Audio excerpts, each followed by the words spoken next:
Well met and welcome to another eventful episode of the Whitewood Mercenary Company's adventuring shenanigans. Now, if you're new to this storyline, story time with Peachy, in the previous episodes, I've been doing a kind of a narrative story mixed with how to play, and I've been focusing on a game system called 5 Leagues from the Borderlands.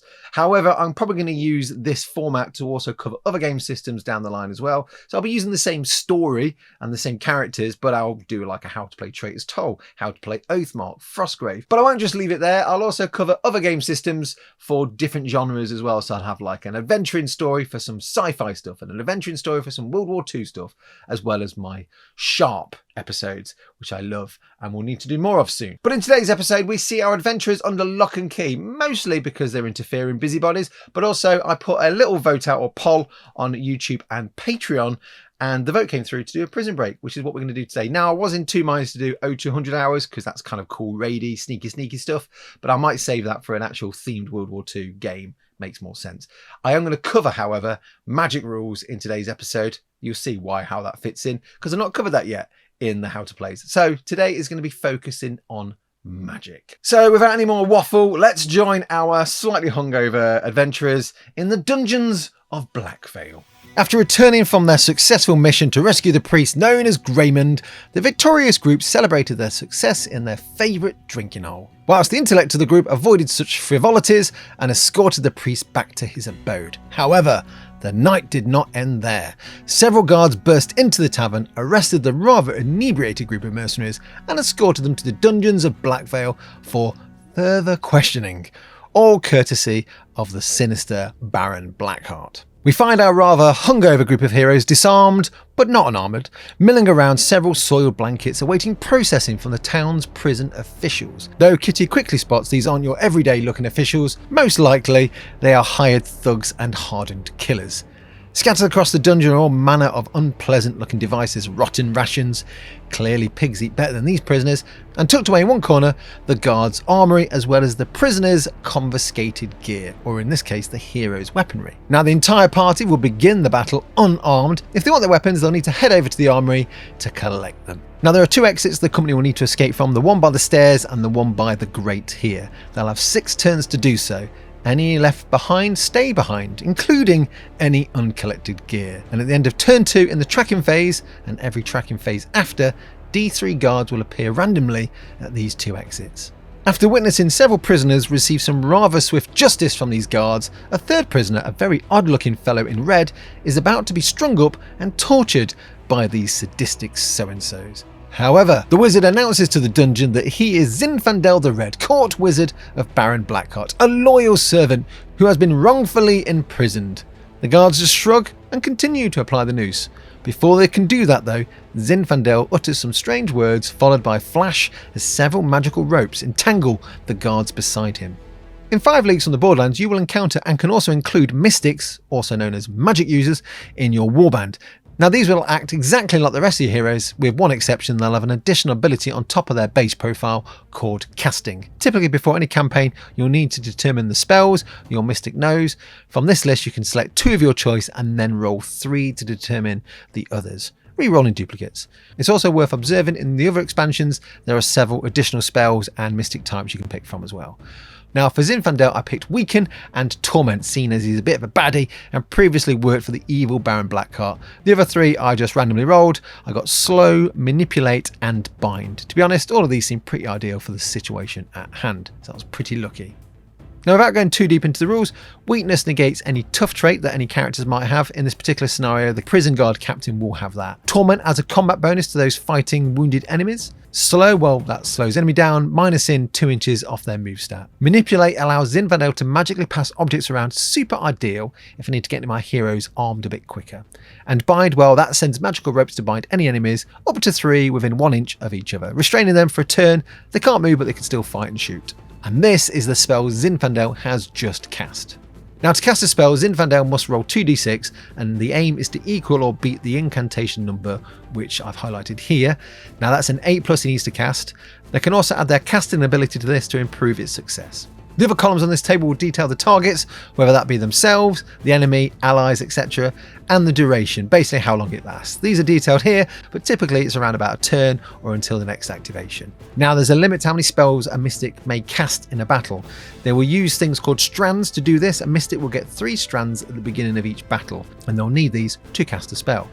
There are also things called congealed strands, which sound like they're kind of kept in pickle jars. Sounds horrible, if I'm honest. And we can use these at any point like they would any other strand. Luckily, Zinfandel snuck a congealed strand somewhere on his person. Dread to think where that might be. Now, after you rolled your dice for the incantation, you'll need to check to see if it's failed or cast. Now, if you failed, you won't expend a strand unless you failed miserably and got a double 1 on those 2d6. That is not good. If you are successful, you will expend the strand. Unless you get a natural 12, then the spell goes off and you still get to use that strand later in the game for another spell, which is great. Oh, and normally you can only cast 1 spell in a turn. With that said, we see that Zin, I'm going to call him that for now because it's quicker, has cast a spell on a 10. Adding his +1 to that casting value as well makes it 11, so he's cast it. Now the guards will need to resist the spell. In the effects column, it says they'll need a natural 6 to break free of these magical ropes. Otherwise, they're bound for a turn. 2 4s means Zin is successful. Not only that, but this adds a very useful tactical advantage to my heroes as they can focus on the other guards for that turn. Now with Zinfandel the Red starting the proceedings, and from now on an ally, I need to see which of my other warriors act in the quick action phase and those that activate in the slow action phase. This turn, I use my activation roll to activate Kitty, Brenda and Peach first, knowing there's going to be some messy stabby happening very soon. Now if you're new to this or need a reminder and want to know how the game mechanics work a bit more, check out episode 2, The Battle. That covers the actual game mechanics a lot more than what I'm going to feature here. I'm just going to go over the odd rule, but not all the rules. So first up, Kitty and Brenda race the army to grab their weapons. Smart because, I mean, Kitty did get a brand new Fey Steel Bastard Sword last time, and ain't no way she's letting that go.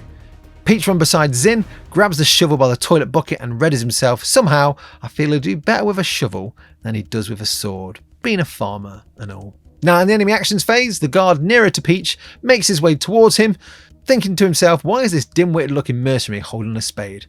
Whilst by the other exit, the guard there moves towards the noise and kerfuffle, not exactly sure what's cracking off. However, the guard in the armoury knows exactly what's occurring and charges Kitty. During the exchanges of combat, the guard almost bested Kitty. However, she was lucky to be supported by Brenda, who on this occasion turned a loss into a draw by adding +1 to that combat score. In the slow actions phase, we see Bob and Archer race towards the armoury as well in the hope to grab their gear next turn. Moving on to turn 2, the party have quite the successful activation roll. After distributing the dice to the group, we see Kitty, Bob, Archer, Peach and Zin all act in the quick actions phase. Sorry Brenda, you'll just have to wait this time. Zin attempts to cast Bind on the group of 3 guards by the gallows. Unfortunately, he rolls a 7, meaning a fail. However, if the characters have any will, which Zin does, he has 1 will point, he can use this to bolster the spell, adding +2 to the score, meaning it's now a 9 and a success, meaning all 3 of the guards by the gallows are now bound, as they all fail to resist the spell. Very handy for keeping in place whilst the party tries to mop up the other dudes. Peach the Unremarkable charges the unbound guard heading towards him from the stairs. After a brief exchange with his improvised weapon, the dung shovel unfortunately fails him this turn, ending the fight at a draw. Not appreciating the guard's previous attitude towards her, Kitty wins the first exchange and immediately slays the guard. That'll teach him. Bob and Archer make it to their gear and tool up. It's also worth pointing out, at no point do any of Peach's buds grab his sword, in the hopes of maybe getting his gear to him quicker. That's loyalty for you. In the enemy actions phase, with most of the guards bound and incredibly frustrated, more so due to the incessant high-pitched cackles coming from Zin, it's down to the remaining active guard to sort this rabble out. He charges Peach the Remarkable and loses the combat, turning Peach from the defender into the attacker, in which Peach the Remarkable skillfully wields his shovel to take out the guard in an embarrassing death blow. Death by poop scoop. In the slow actions phase, we only have Brenda remaining to activate. She heads towards the guards by the gallows, ready to inflict some serious pain on these dimwits. At the end of turn 2, we also see 2 guards arrive, 1 by each exit. In turn 3, Brenda, Peach and Zin will begin in the quick actions phase, mostly to get 2 out of harm's way and 1 stuck into the fight. Zin decides to try something different from his repertoire of spells. He successfully casts Slow at the group of guards by the gallows, minusing 2 inches of all the guards' movement. They'll also be unable to dash, giving Peach and Zin more chance to slip past untroubled. Zin has now used all 3 of his strands, leaving him just a congealed strand which he'll have to use wisely. Brenda charges one of the guards by the gallows. Now during this fight's exchanges we see Brenda overcome, beaten and wounded, not the result she was expecting. And seeing as no one grabbed his gear, Peach races over to the weapons rack to grab his family sword. Well, someone's got to do it, I guess. The newly arrived guards dash to help out their beleaguered comrades, whilst the rest slowly and awkwardly amble forwards. Only the one who previously humbled Brenda gets into a fight, again trying his luck with the stout she-dwarf. This time, however, he is the one who is humbled by Brenda, easily cut down by the sturdy battle axe. The weapon, that is, not Brenda. Starting off the slow actions phase, Archer lets loose an arrow at the newly arrived guard by the gate. Not only does he hit, he overcomes both his armour and toughness, killing the unfortunate bugger outright. Whilst Archer proves his name, Kitty and Bob dash forwards ready to deal with any threats next turn. Speaking of which, before we move into turn 4, one solitary guard arrives at the gate by Bob and Archer's position. The Prison Executioner. A lovely fella, I'm told. Turn 4 sees Kitty, Archer and Bob acting the quickest. Kitty begins by charging into the prison captain. After some intense duelling and sword clanging, neither fighter manages to injure or harm the other.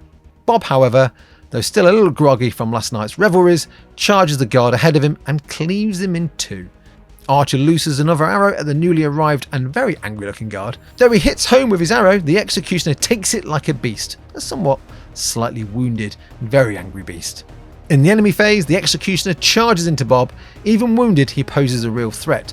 Bob loses the fight several times, but fortunately for Bob, the fight does end in a draw. The prison captain dueling with Kitty also fails to cause any hits. That duel also results in a stalemate, and the guard with the oversized scimitar charges into Zin. Now what would have been an abysmal failure for Zin, rolling a natural 1, turned into a draw. Like a shield, staffs also have the parry rule, avoiding all effects of being hit. Zin then wins in exchange and eventually gets a wound on the thug. Moving on to the slow actions phase, Brenda, always the loyal and dutiful friend, runs to the aid of her companion Kitty and after a very brief exchange slays the guard captain, giving Brenda an extra experience point for slaying an enemy leader. Peachy the Remarkable finally makes it to the weapon rack and finds his family blade. Though the shovel served him well, this blade has more significance to him, though I think he will keep the shovel too. Using his congealed strand, Zin decides to cast Weaken on the guard he's already wounded. Unfortunately fails the incantation, but he doesn't expend the strand, so that'll come in handy for next turn. And at the end of turn 4, 3 more guards arrive, 2 by the stairs and 1 by the gate. The heroes really need to stop farting about and get out, time's a ticking. In turn 5 we see Brenda, Kitty and Archer go first. Feeling more fired up and more herself, Brenda charges into the guard near Zin. Though she wins the combat, she fails to overcome his toughness, meaning it causes just a wound. However, as he's already been wounded, that means the poor fellow is hacked brutally to the floor, succumbing to Brenda's muscularity. Archer readies his bow yet again, looses an arrow and hits the newly arrived guard. This time, unfortunately, he only manages to injure the bugger. Kitty charges in to assist Bob and finally brings down the crazy-eyed executioner. No time to rest, however, as the 2 guards from the stairs dash towards Brenda and Zin, and the guard by the gate makes it into combat with Kitty, which is very brief, underwhelming, and ends in a draw. In the slow actions phase, we see Brenda, Zin and Peach all dash towards the gate. They have 1 turn left to get out before the whole garrison is on them. It's turn 6, the final turn. In the quick actions phase, we see Zin and Brenda make it to the exit. Archer looses yet another arrow at the guard, this time bringing him down. Tell you what, Archer's been getting some good kills today. This also ensured Kitty was freed up to leg it as well. Tactical thinking there, Archer, like what you're doing. Unfortunately, the guard with the halberd makes it into combat with Kitty. After several exchanges, Kitty emerges as the winner and leaves the guard somewhat wounded for his troubles. Regardless of the outcome though, Kitty is now free to move away and hopefully make it to the gate, which she does along with Peach and Bob. Somehow, with luck or skill, all of our heroes make it out mostly intact. And as an added bonus, they have a wizard on their side, a rather dubious wizard, who for now, I hope, is possibly on their side. As our heroes make their escape, they twist and turn around long, dimly lit tunnels, a labyrinth of corridors and junctions. It's a damn shame Elaine isn't around to help out, as I'm sure she'll easily be able to find her way around her father's keep. Zinfandel, on the other hand, isn't helpful at all, he just keeps muttering nonsense noises under his breath. As the adventurers make their way to what looks like an opening into daylight, Zinfandel the Red speaks several odd words and blasts a bolt of fiery energy, and one of the party lies immolated and dead on the floor. But who? Well, I'm going to leave that up to you. I'll be posting a poll on my Patreon for you folks to decide which member of the company we will have to say goodbye to. Will it be the stoic and skilled leader, Kitty? The indomitable and reliable dwarf, Brenda? The keen-eyed and deadly Archer, the newly promoted hero, Bob, who still has many years to prove himself? Or will it be the incredibly unremarkable Peach, who's probably about 2 days from retirement? I'll leave that decision to you folks. Find out who made it and who didn't in our next meeting. Until then, farewell, adventurers.